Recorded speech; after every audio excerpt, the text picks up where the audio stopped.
Una mostra che nasce dalla voglia di rivisitare un secolo. Quale, perché e come? Sì, è una mostra che già a partire dal nome, boudoir, quindi un luogo esclusivo, un luogo anche abbastanza intimo,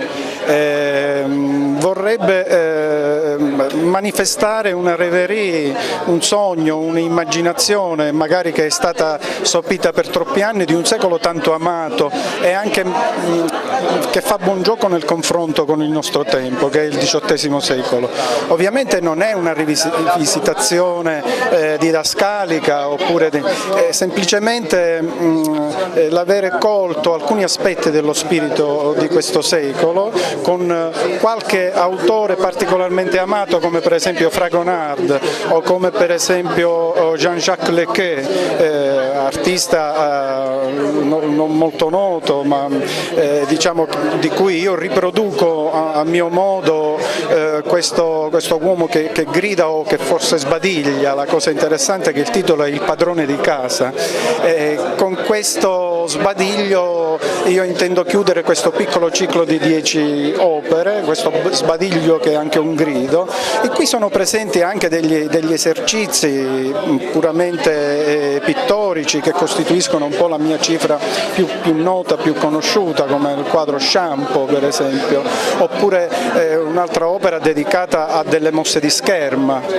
di Fioretto. Ecco, la pittura è forse per una propria, oggi io la vedo anche come un esercizio aristocratico, senza per questo diciamo, esprimere giudizi negativi nei confronti di quello che è l'impegno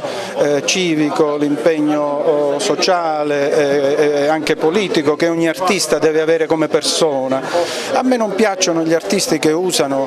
come i ventriloqui l'arte come un pupazzo per dire cose che poi loro come persona non vivono. L'arte è sempre stato il mio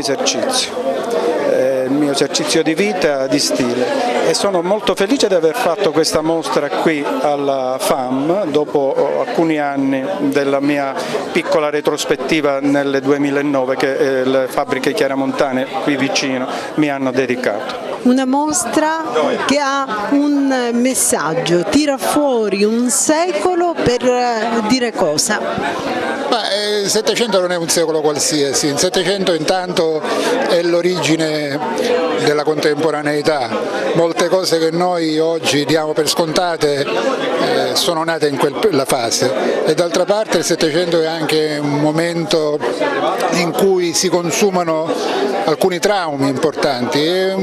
somiglia al nostro tempo, pieno di traumi di tutti i tipi. Naturalmente, visto che parliamo d'arte, per noi il trauma fondamentale è quello legato alla grande, enorme, immensa quantità di immagini con cui ci confrontiamo dalla mattina alla sera,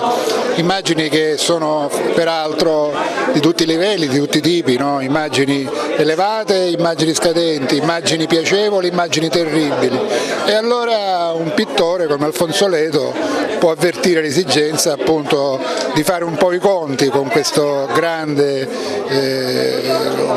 diciamo oceano di immagini. È una maniera di trovare una via, può essere quella di fare riferimento a un ciclo, e allora nasce questo ciclo fondamentalmente legato al Settecento, a questo secolo in qualche modo parallelo al nostro, con delle puntate poi anche in altre situazioni, un omaggio a Leonardo, un omaggio alla contemporaneità, eccetera.